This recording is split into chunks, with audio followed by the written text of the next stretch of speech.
Hey, what is up, everybody? It's Kyle, and I'm back with my first mock draft of the year. I know it's a bit early, so these are obviously going to change from now to the end of the draft process in April, but just want to give you an early look at my opinions because I know there's already some out there, and I already have a lot of disagreeals. And just gonna get right into it. This hopefully will be a little bit fast. Not 100% sure on all the prospects. I don't know all the details of them right now. I know their names. I know a bit about them. Watch some tape on some of them, but don't know as much now as I will in April or even in January or February or March. Throughout the process, once Super Bowl passes, that's when I really get into more. But you guys don't really care about that. I'm just gonna go with the current standings, and I found a list on a website pretty much about strength of schedule and predictions of what the draft order may look like come April or come the end of the year. So we're going to go off of that. And with that, the number one overall pick has the Tampa Bay Buccaneers. And with that number one overall pick, I have them taking Andres Pete, an offensive tackle out of Stanford. Now, everybody has Marcus Mariota going number one if the Bucs have the pick. And here's why I say no. Only for the Bucs. Now listen, I think Mariota does have number one overall potential.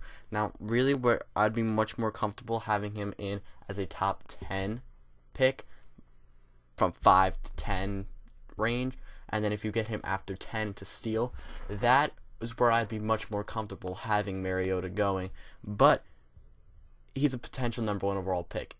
I don't think that the Buccaneers should take a quarterback number one overall. They have a lot of problems. And in the NFL, no quarterback has any development without an offensive line. It just doesn't happen. I think Mike Glennon and Josh McCown are two guys that, while they're not franchise quarterbacks, Mike Glennon's not the Tampa Bay Buccaneers franchise quarterback. He could possibly be a franchise quarterback somewhere else. I just don't think it'll be there because they just don't like him. But in order for a quarterback to have a proper development, you need to have an offensive line. And the Buccaneers, by far, have the worst offensive line in the league. And I would say drafting a quarterback number one overall here with a lot of other issues, you're not a quarterback away. When you draft a quarterback number one overall, you're a quarterback away from bringing a championship team, or a quarterback and a few other pieces away from bringing a playoff contender or a championship team. Buccaneers are not close. They need more players around them and starts up front. I really like Stanford offensive linemen, technicians, and very strong. Not necessarily the most freaky athletic guys you're going to find, but definitely technicians and definitely a deserving number one overall pick. Alright, we're going to move right on now. And at number two, I have the Tennessee Titans, and I have them taking Randy Gregory, the defensive end / outside linebacker out of Nebraska. He, to me, is a longer, lankier version of Khalil Mack. I project him more as a defensive end than an outside linebacker. Khalil Mack, I had more of the outside linebacker than a defensive end. But really, what the Titans need, they're another team that people are saying, oh, quarterback, quarterback, quarterback. This team has a lot of needs. This is, in my opinion, the worst team in the NFL.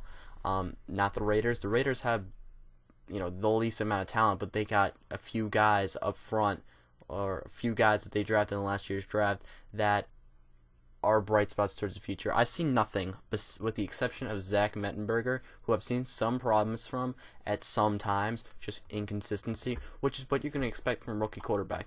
Honestly, if no one knew about the NFL draft, I highly doubt that people would be shocked to hear that Mettenberger went in the first round and Bortles went in the sixth, but Mettenberger went in the sixth and Bortles went third overall. We know that already. But he's played like a rookie quarterback. Now, he is hurt right now, but every Tennessee Titans quarterback has seemed to have gotten hurt. Jake Locker can't stay healthy. Ton of talent, great arm. Honestly, in my opinion, if this guy could stay healthy, he could be a franchise quarterback. He can't stay healthy. He can't get the development he needs. So while they do need a quarterback, I say that defense is the problem at first. And I say take the best guy available. And in my opinion, my standout player for this draft, alert right here, I know that he's going to be a consensus top 5, top 10 pick. But in my opinion, right now, my number one guy on my big board is Randy Gregory. And he has freaky athleticism for a defensive end, and he has the ability to move different shifts, Ken Winston Hunt there in Tennessee. Remember that hybrid multiple front. They have Jarrell Casey up front. Now you add Gregory, and then you start to build that defense. You got to build this through this draft, through free agency. You have to start at the defense because you can't stop them. That offense is not dynamic. That offensive line I like. I think it's young. I think it's going to get there. I think it'll be there at some point. Just not right now. They're going to get there. Mettenberger, I think, could hold it for enough. But teams in the transition, you're going to see this through a trend for me. Teams in transition phases don't necessarily need to go out there and reach for a quarterback in the top 5. They need to build a good team that can be in contention. You saw it with the St. Louis Rams, what they're doing. Now, you'll see later in the draft that we'll talk about more about the Rams, but what you got to see is you have to create a team around them and then plop your franchise quarterback in there. Not necessarily the last final piece. I'd say somewhere near there. You have to have a formidable team to draft a high franchise quarterback. So you're going to see that with my drafts. All right, so recap. Number 2 overall, Tennessee Titans, Randy Gregory, defensive end / outside linebacker out of Nebraska. Okay, now on to the number 3 pick. And with that, I have the Jacksonville Jaguars. And I have them taking Shane Ray, defensive end / outside linebacker out of Missouri. I like him. I really do. He has freaky athleticism. Now, the Jaguars have been a much improved defense this year. I think they need to stay there. People think that offense is just awful. It needs an offensive line. I think offensive line for the Jaguars in the situation that they're in needs to be in free agency. I think they need a veteran guy in that, or an experienced guy, not a rookie, to go in that offensive line. It's young, it's talented, does have Jokel. Jokel's not a bust yet. We'll see how he plays. We got to get him better people to surround him in that offensive line. And I like the receiving core. I think it's up and coming. I think if they get Blackman back, that's going to be a very good receiving core. Bortles, while he has struggled and thrown a lot of picks, that preseason you saw the promise that Bortles has. Trust me, Bortles could be a very good quarterback in the NFL. But I think that much improved defense will keep building on it. They have great pressure from the inside. Derek Marks has been amazing this year. 8.5 sacks from a defensive tackle is great. Now, they need an edge rush. So Shane Ray, in my opinion, would be the best guy to take at this point as an edge rusher. Now, Leonard Williams is still on the board, but why would I take Leonard Williams when I have Derek Marks up front?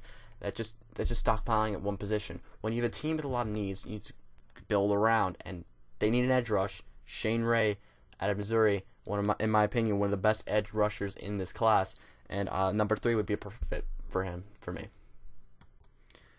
Okay, we're moving on to number 4 overall pick, and that is the Oakland Raiders, and I have them taking Amari Cooper, wide receiver out of Alabama. Now, plain and simple, Derek Carr has shown enough promise for me. I really do think that if people mocking the Raiders taking a quarterback, they're dumb. This Raiders team has a lot of needs, and if you want to give Derek Carr the best opportunity to succeed, you need to surround him with the best talent available. I've liked the development of Michael Rivera at the tight end position this year. I think his production has gone up and it is shown. Running back is a bit of a, for that team, like why you have veteran backs back there, those many guys, I don't know. Tavius Murray showed one good game. I don't know if I could deem him a franchise back, but we need to build around, and there is no wide receiver talent on that team whatsoever. You got James Jones, who is at best a number 3 wide receiver, and the reason why his boosted production, like not this year, last year when he was on the Green Bay Packers, is Aaron Rodgers. Aaron Rodgers is a great quarterback, one of the best in the league, and that's why a guy like that will produce. But he's not going to produce with Derek Carr and no other weapons around him. So Amari Cooper, while I don't think he is the biggest freak in this draft, he doesn't have the biggest size, and I personally love big receivers. But I think Amari Cooper is best all-around wide receiver, and while I think he could be a great number 1, I don't know if he has that dominant number 1, but I say for now, this is what you have to do if you're the Oakland Raiders. You have to trade down if Amari Cooper is not top 5 worthy pick for you. You need to trade down and stockpile picks and still get you a wide receiver, because that's what they need most in this draft class. You saw the production from rookie wide receivers this year. It can be done. This class isn't as deep as last year, but it is still talented. There's a ton of talent in this draft.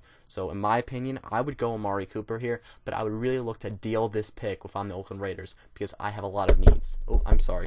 If I have a lot of needs, Oakland Raiders, deal this pick, move down, sign some free agents. This team could be good. We have some pieces. Now we just have to manage it the right way, which is something the Raiders have struggled to do for a long time. But number 4 overall, Raiders take Amari Cooper, wide receiver, Alabama. Moving on to number 5 overall pick, and I have the Washington Redskins finally having a first round pick, and I have them taking Leonard Williams, defensive lineman of USC. The Redskins have screwed themselves. They really have. They screwed themselves. This is going to be a process, and they're just going to have to accept it. You've invested so much in Robert Griffin. I don't think you should trade him until you have a guy that you think can replace him. I wouldn't give up on Robert Griffin III. You gave up so much for him. Now you have to do it. You have no choice. You have to stay with him. And that offense, in my opinion, coming into the year, I thought that offense was going to be something good. I thought with Jordan Reed, Pierre Garçon, Deshaun Jackson, RG3, and Trent Williams as a left tackle, and Lichtensteiner has played great at center, and they need a couple guards, but the guards played well, right tackle. That line's not terrible. It's not good, but it's not terrible. So I thought that would be a decent team. And Alfred Morris, of course, in the backfield. That is a good offense, in my opinion. They've done nothing. They really have. They've done nothing. Jay Gruden is the absolutely worst coach for this Washington Redskins team. Doesn't fit RG3. You invest this much into a draft pick. You invest all these first-round picks for them to get RG3 to get the Rams. You need to get the coach that's going to coach RG3, and he's not the coach. Anyway, that's not, regardless, the defense is horrible. The lone bright spot in that defense has been Ryan Kerrigan. Been absolutely amazing this year. Arakpo can't seem to stay on the field, but I wouldn't say draft there. There's not a middle linebacker, in my opinion, that's worthy of going here, 5. So I'd go with best defensive lineman available, and that's Leonard Williams, defensive lineman out of USC. I have him as a defensive lineman because I think he could play defensive end, defensive tackle, but defensive end in a 3-4, not in a 4-3. That's not how he would be. But definitely a freak. Definitely something that they need. They can't stop the run. They can't stop the pass. They need some pressure up front. And I think Leonard Williams will give that pressure from the interior defensive line position. Prepare yourself for a rank. Number 6 overall pick, I have the New York Jets selecting Jameis Winston, quarterback out of Florida State. Now, we all know Florida State, my favorite team in college football. Listen, there is a genuine reason behind this pick. If the Jets pass on Jameis Winston here, it'll be a huge mistake. The Jets will require a special kind of quarterback to play quarterback in New York. It takes a guy with a lot of mentality able to play under the spotlight. Jameis Winston struggles when he's not in the spotlight. He struggles in games where no one's really paying too much attention to him. He's not really under any scrutiny, but when he's under scrutiny, under the spotlight, Jameis Winston is hands down the best quarterback that I personally have ever seen in the spotlight. He's great. Now, New York Jets, especially, New York Jets, especially, under that media spotlight constantly. Takes a special kind of guy. I don't think Marcus Mariota has the mentality to be a New York Jets quarterback. NFL quarterback, yes, definitely. Good NFL quarterback, yes, definitely. New York Jets, good NFL quarterback? No. I think that would be another mistake for the Jets if they took Marcus Mariota here. I think they have to look at the body of work of Jameis Winston and see how he performs under pressure. When he's under pressure, under scrutiny, under the spotlight, it's like his escape. The field is his escape. He leaves everything behind.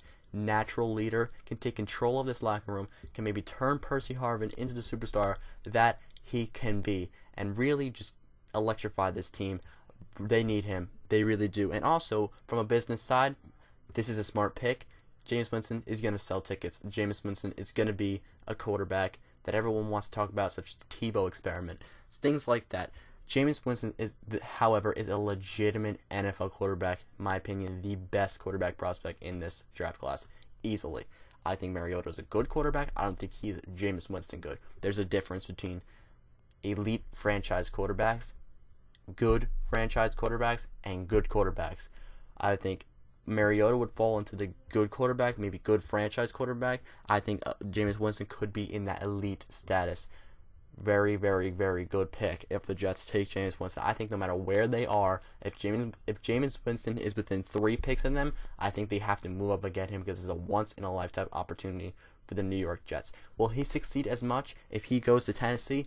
I think he'll succeed. I don't think he'll succeed nearly as much as he would if he was in their Jets uniform. I think he would be a great pick, like I've said, for the Jets. So, number 6, I have the New York Jets selecting Jameis Winston, quarterback, Florida State. Alright, moving on to number 7 pick, I have the Atlanta Falcons selecting Vic Beasley, defensive end / outside linebacker out of Clemson. Another one of my favorite picks in this draft. If you haven't been able to tell by now, I like hybrid defensive ends / outside linebackers. Guys that can put their hands in the dirt and drop back as a linebacker. Vic Beasley has the athleticism to drop back in that linebacker position. He's not as polished as, let's say, a Khalil Mack is in that. I compare him and Terrell Suggs as the 2 best at doing that in the league. But he is capable of doing it. He's a little undersized. That's the only reason why I don't have him going higher. And I think he might drop a little bit as the draft process goes on because of his size. He's not as big and stout as some other defensive ends and outside linebackers in this league. But they need a pass rush more than anything. That offense can be good. It can put up points. They have Devin Hester in a return game. They can get some lucky bounces. It's just that secondary is not terrible. It really isn't. This has been the worst defense in the league this year. But when teams, I'll give you the Carolina Panthers, for example. When they lost Greg Hardy, that defense changed entirely. When teams can't get pressure from the edge, everything else opens up because the quarterback has much more time to sit in the pocket, go through his progressions, stay calm, and make passes downfield and pick apart corners. Corners are only going to be able to cover for a certain amount of time, and then the receivers are going to get loose. Someone's going to get open. You can't have Darrelle Revis times 5 on the field every single time. Someone's going to get open if the quarterback has enough time in the pocket. And they need some rush, and Vic Beasley is going to give them that rush off the outside, and that's going to be important for this Atlanta Falcons defense if they want to change. So, number 7, Atlanta Falcons, Vic Beasley, defensive end / outside linebacker out of Clemson. Okay, at 8, we have the New York Giants selecting Alvin Dupree, defensive end / outside linebacker out of Kentucky. Not from a premier school. Something weird. I've never really seen a good Kentucky defensive end process and that I can remember that I've been doing this. But Alvin Dupree is a guy that, in my opinion, not as long as Jason Pierre-Paul, but definitely has a chance to be as athletic and as productive. Pass rushers have been terrible for New York this year, and I think that they're going to lose Jason Pierre-Paul. I don't think they're going to be able to take him. I think he wants to move on, go somewhere else where he can get either more money, more winning, stuff like that. I think he's done with the New York Giants, but with that being said, Alvin Dupree, they need to get an edge rush as well. I think that offensive line has improved, and everybody, I'm swallowed dust or something, I don't even know. Everybody in, this entire world loves Odell Beckham Jr. He's a very good wide receiver. But he is not Jerry Rice yet. I just can't handle all these comparisons from one season telling people he's just going to be the greatest receiver of all time. He's good. You can't press him at all. I know this from the beginning. He's an excellent route runner. He's not Jerry Rice. That being said, they need another 10-sack, 15-sack guy on that outside, and Alvin Dupree is going to be able to collapse that pocket. And again, this defense won't be able to be as exposed. When teams don't get edge rushers, the defense becomes exposed. Alvin Dupree can play good against the run and pass. Perfect fit for the New York Giants. At number 9, I have the Chicago Bears selecting Shaq Thompson, linebacker out of Washington. This is a guy that I can closely compare to Anthony Barr last year. Now, I really saw Anthony Barr as being just a pass rusher. I really did, but he plays in Minnesota and he drops back to coverage very, very well. And Shaq Thompson, I think, compares very well to him. I would like, at this spot, if I'm the Chicago Bears, they need a middle linebacker more than anything. So, in my opinion, trade down a little bit. Trade down a little bit unless Bernardrick McKinney rises way the heck up and somehow you take a pick at 9. I don't think that's going to happen. But Shaq Thompson, he can rush the passer as well as I feel like he can be an outside linebacker. I don't know if he can be a middle, but I think he can be an outside linebacker, get those edges, collapse on runs, big enough to stop these guys. I really think that he's going to be a good fit in a very, very bad Bears defense. Now, they could use some defensive tackle help, safety help, pretty much anything. This Bears defense needs everything. They got Kyle Fuller last year. I think it's a good pick. I really do. But rookie cornerbacks take a little bit to develop. He came on strong, but they take a little bit to develop. Linebackers, defensive ends, wide receivers, things like that, they don't take as long to develop as, let's say, corner, offensive tackle. But here we got Shaq Thompson, linebacker out of Washington, very athletic guy. I like him. I don't like him a ton, but I like him enough to where I can say, all right, Bears, here you go. So at 9, Shaq Thompson. Okay, moving on to number 10 pick, I have the Carolina Panthers selecting Lyle Collins, offensive tackle from Louisiana State University. They need offensive line help everywhere. I think Collins has the ability to, we're going to try to put him at left tackle, and if he doesn't do well at left tackle, flip him to right tackle. It's not the end of the world. He's got a lot of upside. And really, they just need anything in this offensive line. So you could take the risk. You just need someone who can hold their own there. If they don't go after a left tackle or any kind of offensive line in free agency, it's stupid.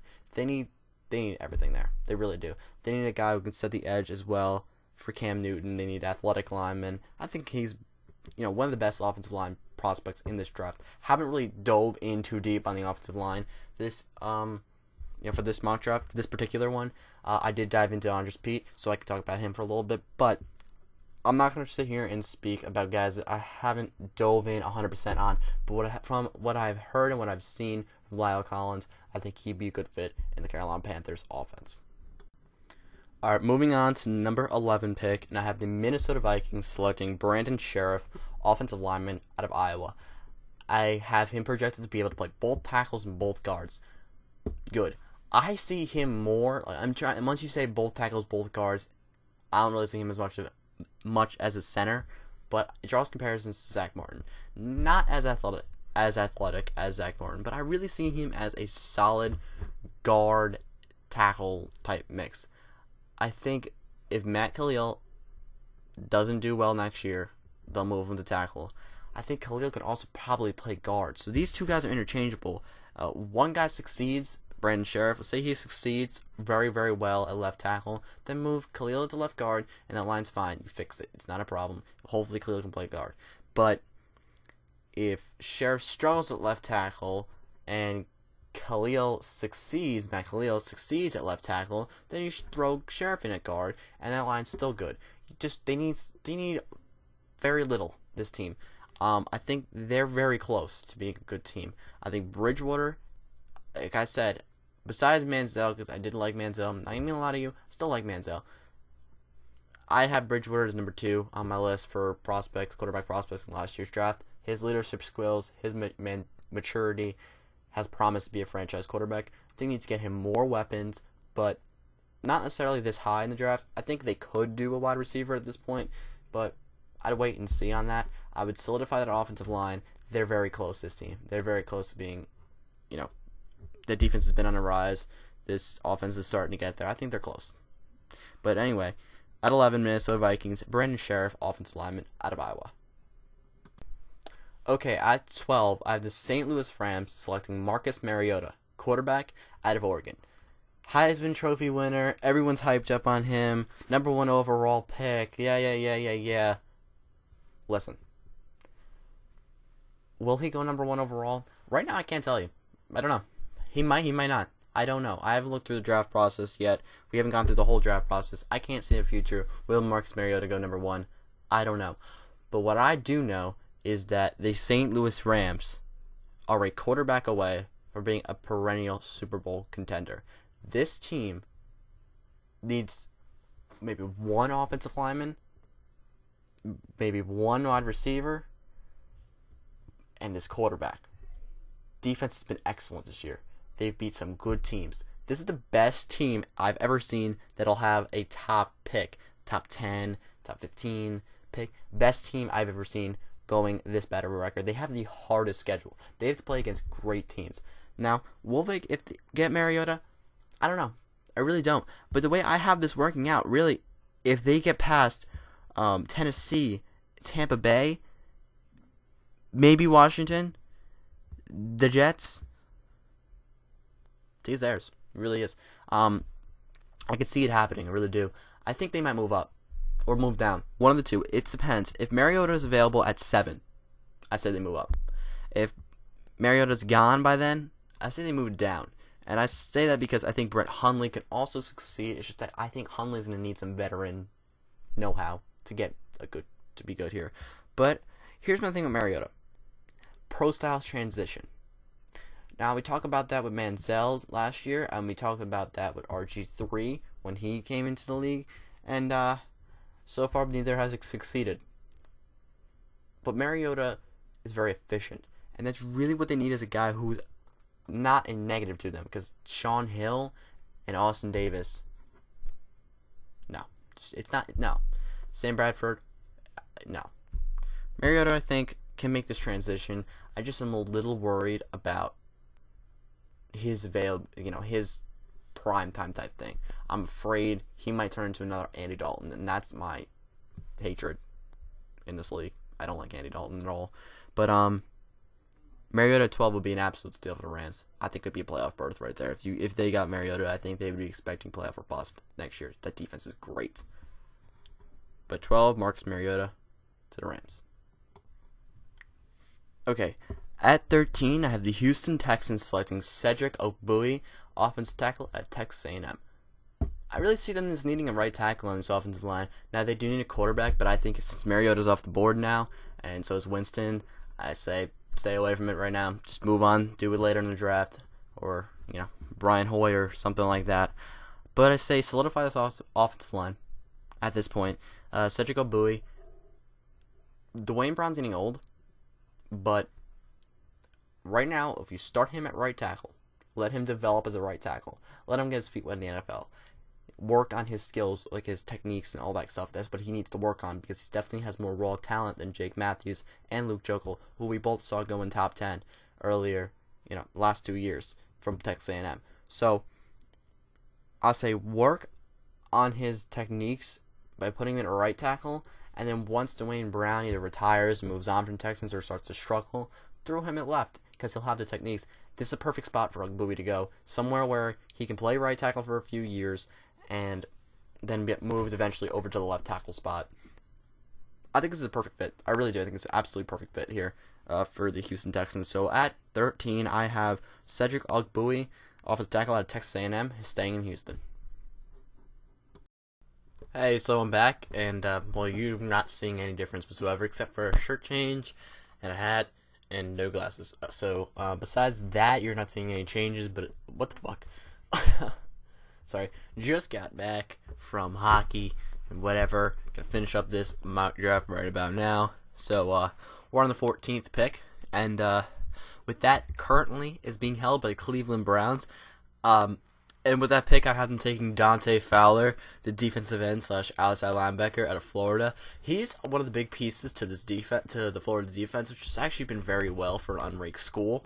I watched him against Florida State, and he played very, very well. He's not the most athletic guy in the world, but he is, in my opinion, I think he's athletic. He's like, a faster, quicker edge rusher, but he's not like a Khalil Mack type athlete, or you know what I mean.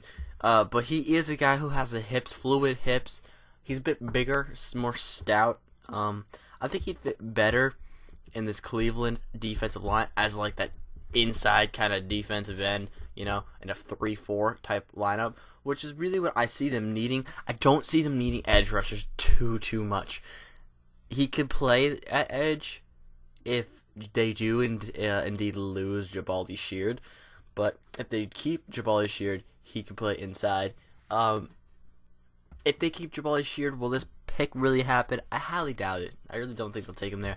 I think they'll work around with probably a wide receiver, maybe Devontae Parker or Dorial Green-Beckham or somebody wide receiver-wise to help out Josh Gordon and Johnny Manziel. But for now, we got Cleveland Browns taking Dante Fowler, defensive end / outside linebacker out of Florida. Alright, moving on to the 15th overall pick, and that's currently being held by the San Francisco 49ers. 49ers will take, with this pick, Sean Oakman, defensive end out of Baylor.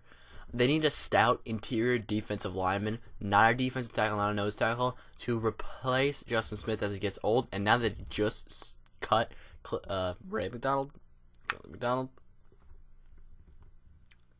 It's Ray McDonald. I don't know. It's McDonald. I know that for sure. They cut him because he's a rapist and all this stuff. He's just, he's not a good person too much to be around. And, yeah, he's been a problem for a while there. And, well, about time they cut him. So, they need to upgrade that interior defensive line position. And Sean Oakman is a big dude. He's 280 pounds. He's at 6'9". I could be wrong with that height. But, he definitely is a big guy. And he's athletic, can rush the passer. Not necessarily like the quickest guy in the world, but definitely a guy who's going to help out that defense. And while the problems are on offense, I think that they can work through that. I honestly think this year was just a fluke. I really do. I think it was just a fluke this year. Offensive line did not play well, which is something weird for the 49ers. Kaepernick did not play well. No one really performed. Vernon Davis was, he didn't even exist on the offense this year. I don't see many places on the offense where I could give them a first-round pick. I just don't see it. I see these guys here, and it's like, I don't see anywhere that we gotta get rid of him, and we put him there.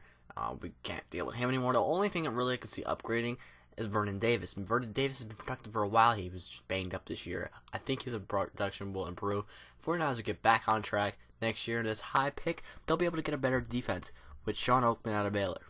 Alright, we're going to just move straight along right here.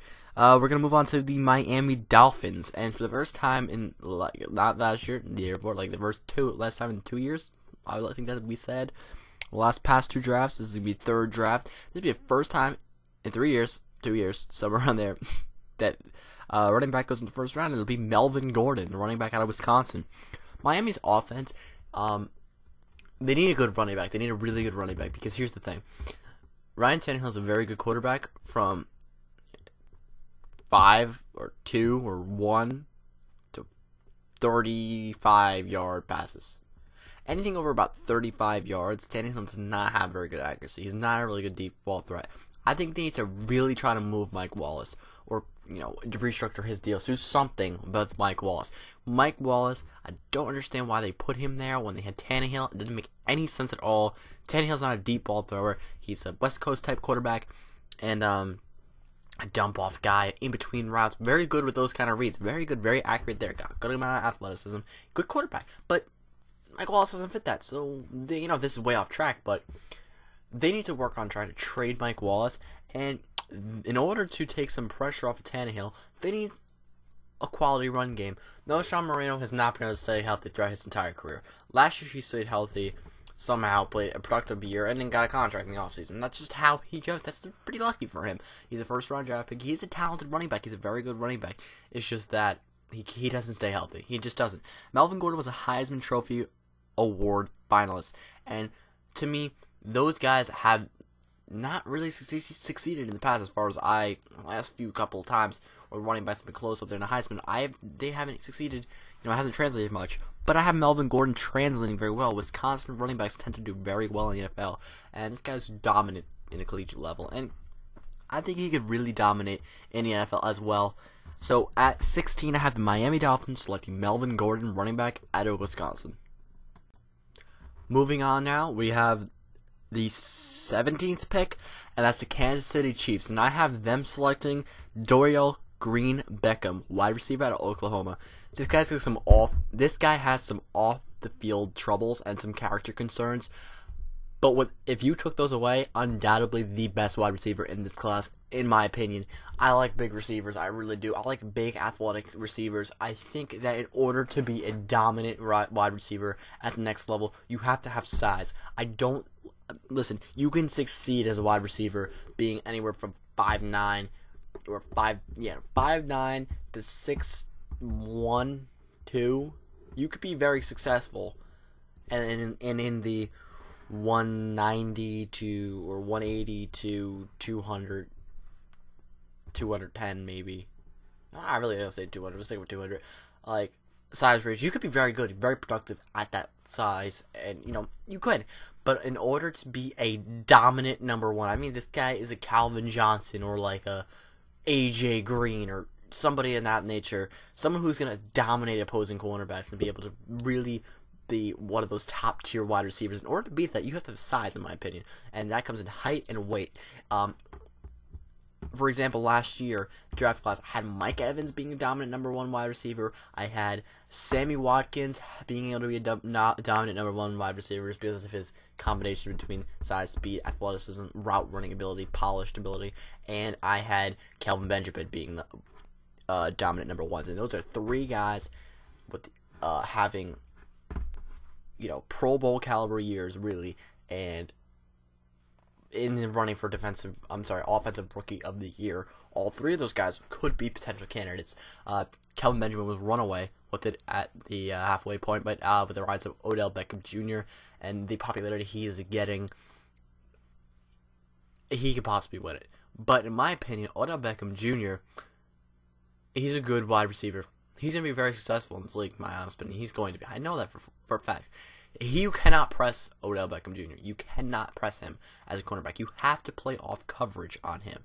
And if you have to do that, it takes away a part of your game.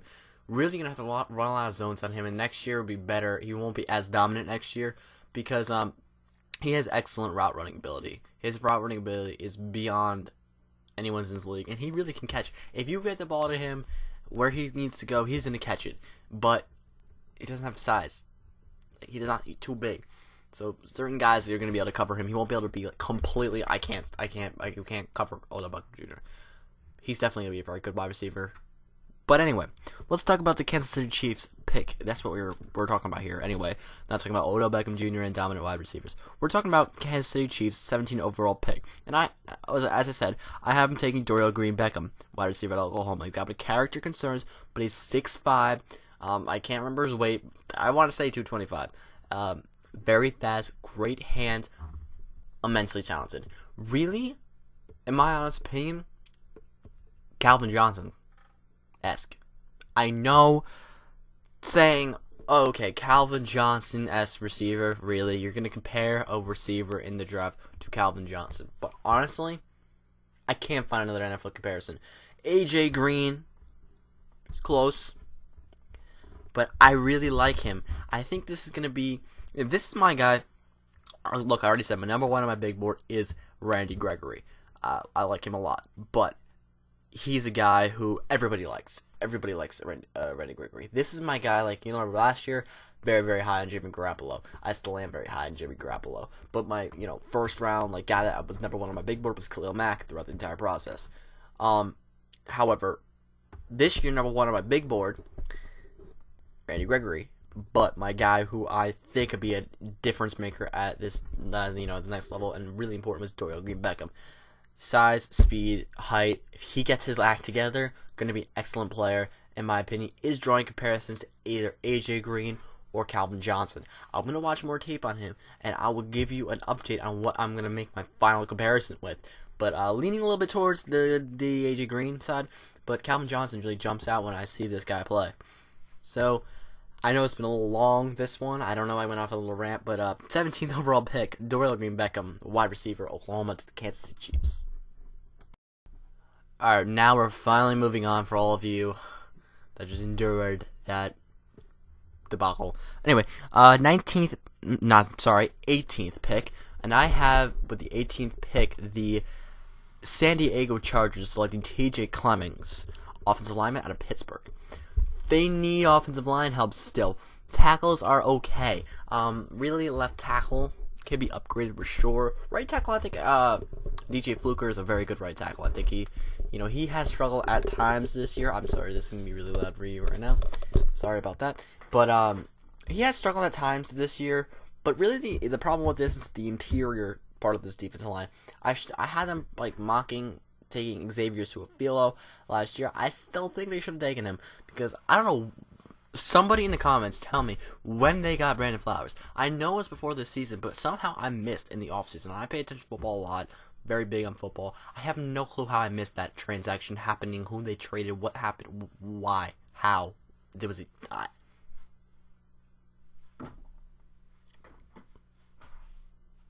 How did you go ahead and get a premier cornerback and I hear nothing about it? I don't understand.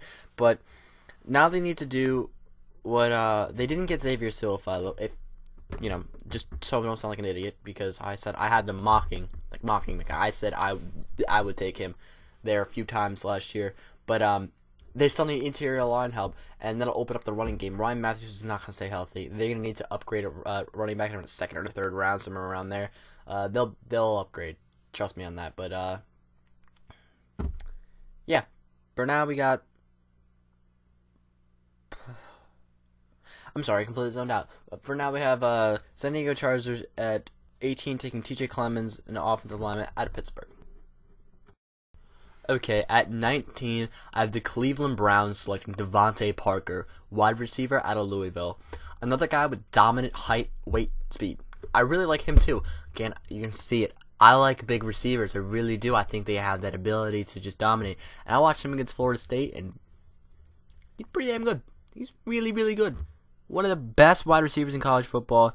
And if you pair this guy with Josh Gordon, my God, I don't know how you can't succeed Johnny Manziel. What are you doing? You're behind one of the best offensive lines in football. You got Isaiah Crowell as a running back, was a bruiser, and he's been up and coming. He's really turning into a good running back. And I also have Terrence West back there, that rookie out of Townsend as well. Can't remember where Crowell went to college, so I'm sorry about that. But he is a rookie as well. He's undrafted, and Terrence West went in the 7th round, so they had a pretty good draft last year. And they also took Joel Bitonio, who is, I believe he was a 3rd-round pick out of Nevada.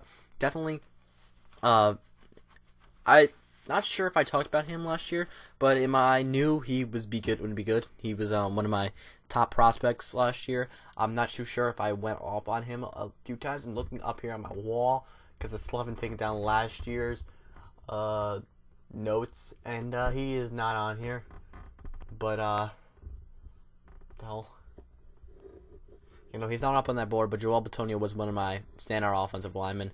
And, so this is a really talented team. You add Devontae Parker, and also you upgrade on defense and you upgrade on offense. I would say take Devontae Parker first, in my honest opinion. I would say at 14, take Devontae Parker.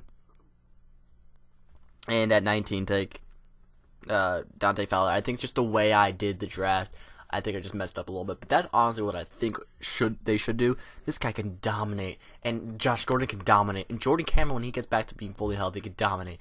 And inside slot guy, Andrew Hawkins has been actually really good this year. He's been up and coming. He's very, very good.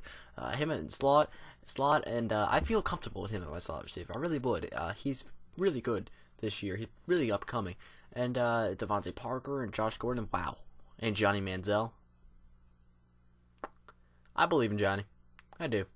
If I'm going to crash and burn with somebody, be wrong about somebody, I said this last year, I'll be wrong about the first ever freshman to win the Heisman Trophy, the already famous before I take an NFL snap, Johnny Football. I have so many commercials. I'm going with him. If I fail on somebody, I'm gonna burn in flames with Johnny Football, because you cannot deny the tape. So anyway, that's gonna be elite offense, really elite offense. If they add Todd Gurley at some point in this draft, I don't have them doing it, but say they did, that seems unbelievable. But right tackle, that's a good team. It's a really good team. So again, 19, Cleveland Browns selecting Devontae Parker, wide receiver out of Louisville, dominant number 1. Okay, at 20, I have the Philadelphia Eagles selecting Marcus Peters, cornerback was out of Washington. This guy, if he didn't get kicked out of school, was a top 10 pick, top 5 pick. Really, very good corner. Character issues. Now, I like Chip Kelly as a coach. He's out there taking risks. This is a guy who he's gonna look for the best guys available. And right now, Marcus Peters, unbelievable steal at this point. If he turns out to be what he's supposed to be, wow, he could be really good. I like his coverage ability, his athleticism, hands, all this kind of stuff. Kind of, a little bit. He reminds me of Joe Hayden. A little bit. Joe Hayden-esque, in my opinion. I could be completely wrong, but from what I've seen, reminds a little bit of Joe Hayden. and definitely one of the better, if not the best, cornerback prospect in this draft. But one thing to take note of, you saw it last year. Number 6 overall pick, Justin Gilbert. I don't think he's gonna be a bust. He didn't play well this year, but rookie cornerbacks take significantly longer to develop than most other positions. It's rookie corners and rookie offensive tackles, not guards, tackles, left tackles. Those two positions take the longest to develop. And quarterbacks in there as well. But sometimes quarterbacks rookie year will come out there and dominate and then kind of fall back. But year one, corners and offensive tackles by far the hardest to solidify as starters. It's just the hardest transition for them because they're covering so many better receivers and they're blocking so many better defensive ends. It's like... Anyway, so 20, I have the Eagles taking, in my opinion, a well-advised risk with Marcus Peters, the cornerback out of Washington. Moving on to the 21st overall pick, starting to get down there a little bit. I'm incapable of making a video under an hour long. I don't know what the deal with me is. But, see, this is why. This is the reason why right here. But anyway, okay, 21st overall pick, I have the New Orleans Saints selecting Benardrick McKinney, the inside linebacker out of Mississippi State. I like this guy. Best inside linebacker prospect in the draft, and the Saints need help. Offense, I don't think it's too much of a problem for the New Orleans Saints. Defense, yeah. Honestly, cornerback right here is a possibility. But I think starting in the middle, when you drop a middle linebacker, I feel like it's just a problem. Curtis Lofton had a couple good games this year. Did do some standout work. I believe it was week 8. He played well. I could be completely wrong, but I believe week 8, if I'm not mistaken. He had a very good game, but I still think they need more linebacker help, and this is the best inside linebacker prospect in the draft, plain and simple. Benching guys like Kenny Vaccaro was just flat out stupid for Sean Payton, by the way. I don't know what the hell he's going through his mind. I would freaking fire the idiot. He's doing a terrible job at the moment. Absolutely terrible job at the moment. I don't know what. Sometimes you gotta just cut guys that have been good for you for a while. As it happens, you know. But anyway, that's besides the point. 21st overall pick, New Orleans Saints, Benardrick McKinney, inside linebacker out of Mississippi State.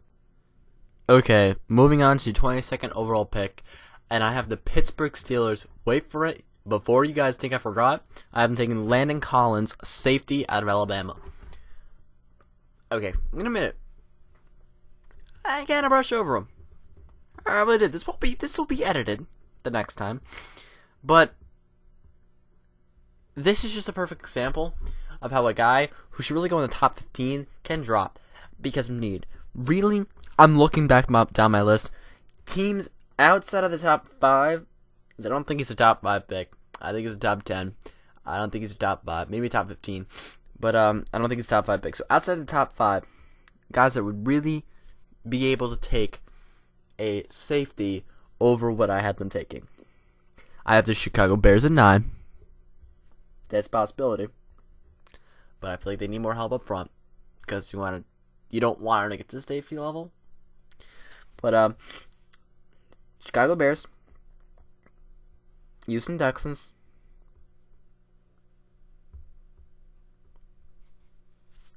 maybe the Miami Dolphins. Besides, over what they picked, Chicago Bears. That's really what I have flipped.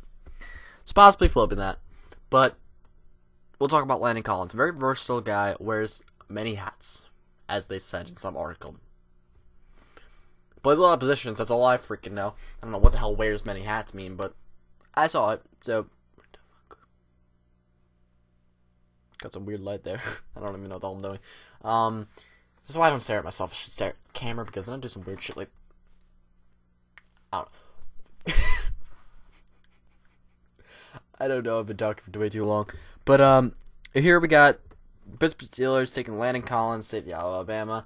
They like to move guys around that defense, and Landon Collins can move around a lot. Very, very polished guy in a lot of different areas. Best safety prospect in this draft, hands down. Top 10, top 15 pick. But if they get him here at 22, I think it's an absolute steal. And it's really going to help that defense get back to what it used to be. in his heydays, and just Mike Mitchell has been a failure without the pass rush of the Carolina Panthers to succeed to hide his flaws. But just to recap, 22 overall, Pittsburgh Steelers, Landon Collins, safety out of Alabama. Okay. Gonna move on now to 23rd overall pick, and I have my Baltimore Ravens selecting Kevin White, wide receiver out of West Virginia. Listen to me. They had injuries in the secondary this year. Jimmy Smith and Ladarius Webb is an excellent cornerback combination. One of the best 1-2 punches in the league in terms of quarterbacks, in my honest opinion. Will they add a cornerback in this draft? 100% yes, they will. They need depth at the quarterback position. They don't need starters. And number one, the first round draft picks, you're looking for starters to stars. You're looking for guys that can make a difference on your team. You're not looking for third corner, fourth corner. You're looking for number one corner, number two corner. You're not looking for that. And wide receiver is the biggest need in this team. This is a very deep team. I know this. They're a very deep team. I've been watching them this year. I honestly think this. Running back, Justin Forsett's having a breakout year. But Justin Forsett's 29 going into free agency. I say we don't resign him. But running back, I think, could be added in the second or third round. I don't think for this Baltimore Ravens team, Todd Gurley would be a smart pick here. I think going in the second or third round with like an Amir Abdullah or some other running back that will be named later, that I'm high on, that I don't know the name of at the moment, but some guy, some other running back. Dude, I'm not gonna lie to you, I don't really know. I haven't dove into the second and third round picks yet, so haven't dove deep into that yet. But a running back in the later round, second round, third round running back. But right now, Kevin White, a polished receiver, definitely really good. And in a lot of other people's mock drafts, he's going to go much higher. I promise you of that. It's just in my opinion, I like big receivers. And while Steve Smith's getting old, and Torrey Smith is good, but they're gonna need him to like ridiculously, they need him to produce a lot in order for him to be classified as like that wide receiver being safe. I say Steve Smith in the slot. I say go get Kevin White out of West Virginia, dude. I think it's really important. I think Baltimore Ravens are prime for Super Bowl. Hopefully, let's go. All right, moving right along here. We're trying to move this on a little bit faster. I don't really want to be over an hour. I don't know what's wrong with me. I'm incapable of making a short video. I don't even know. Like I'm not even hours of tape in like I am like in February. This is like 4 hours of tape work. That's it. Only putting like 4 hours of tape. Normally I put in like 30, 50. A lot of hours of tape. This is not a lot of hours of tape. But anyway, 24 we got the Dallas Cowboys selecting I haven't heard this be pronounced properly yet. So just bear with me. I'm going to try. Ifo Ekpre Alomo, cornerback out of Oregon. 5'9". Ooh, that scares everybody. You know what I say to that? I really don't care. Can he cover the guy? Yeah. Alright, move on. But anyway, athletic. Very athletic. Now, he's not as high as he would have been last year if he went into the draft, but he definitely is good. I could see him really just... Dallas Cowboys need a corner. They really do. I mean, they've been having some horrible production of corners. That defense has really improved at nobody's. And if you get an Ifro, Ekpre, whatever the hell your name is, Alama, I have no idea what your name is, bro. Ifo, come on, bro. Anyway, sorry. I'm starting to lose it a little bit here, but Ifo Ekpre Alomo, cornerback out of Oregon, athletic dude, got some good hands, got some cover skills, can cover for sure. Gotta get beat on by a lot of guys on the outside, but I think as a nickel or inside corner, probably the best you could possibly get. Really do think that. But we'll see what the Cowboys use him for. If indeed they do go out and get him, I think they will, and would be a smart pick in my opinion. All right, trying to move a little bit quicker here. I'm not doing a very good job at it, but I'm trying. Alright, at 25, I have the Cincinnati Bengals selecting Eddie Goldman, defensive tackle out of Florida State. I love my Florida State Seminoles. I really do. He is a big piece of this offense. No, I'm sorry, defense. He does play some offense sometimes at fullback. He really does when you put him on the line. Mario Edwards, they do the same thing with him too, sometimes, occasionally, whatever. He is the heart of that defensive line. Really is great against the run. Good pass rusher as well. Big guy. They need something inside besides Geno Atkins. Geno Atkins is more of a pass rusher. I think he would be the greatest 3-4 defensive end. Oh, he'd be so good at that position. I really do think he'd be excellent there. Any teams throwing a 3-4, I'd go out there to throw some serious picks around and try to get Geno Atkins. But they definitely need some run stopping ability and some size on the inside. And Devonta Pecco, in my opinion, has not been worth it. Really hasn't. I don't like Andy Dalton at all. I hate him. I think he's not a terrible quarterback, but he's not gonna win you championships. They don't. Mark my words now.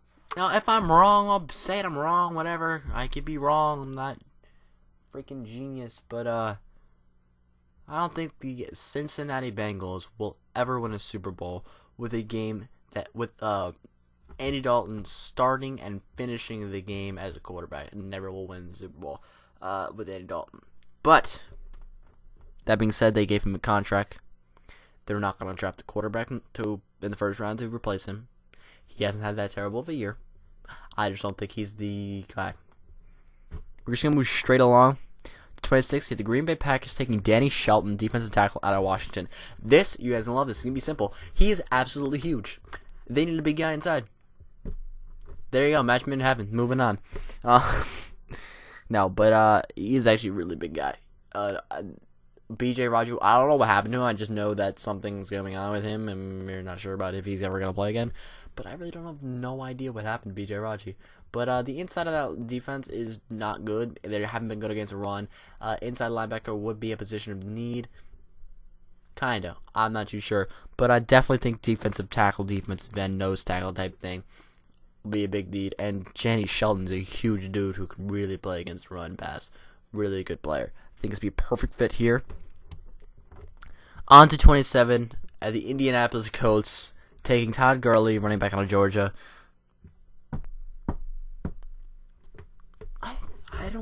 They don't have a running back.